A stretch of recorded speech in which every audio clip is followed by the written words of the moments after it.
Rapid action battalion ৭, BSTI এবং নির্বাহী magistrate সহকারে মোবাইল কোর্ট পরিচালনা করা হয়েছে। কর্ণফুলী উপজেলার শিকলবাহা এলাকায় একটি অবৈধ সাবানের ফ্যাক্টরি পাওয়া গিয়েছে।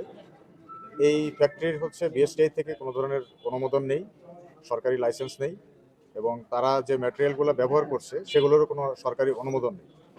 এখানে আমরা 2 জন লেবার পেয়েছি এবং অন্যান্য তাদের থেকে প্রাপ্ত তথ্য অনুযায়ী জানতে পেরেছি যে বাকি অন্যান্য লোকজন রাতের বেলায় এসে অন্য সাবান তৈরির কাজগুলো সম্পন্ন করে।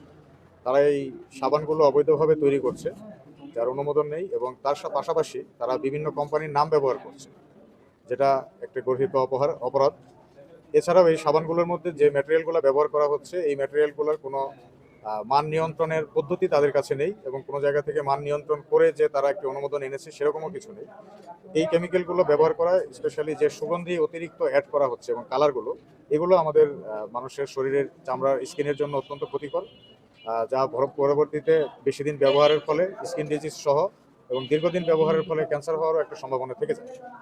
এই কারণে আমরা মোবাইল কোর্ট পরিচালনা করে এখানে যত সাবান এবং মেশিন টুলস পেয়েছি সবগুলো জব্দ করেছি।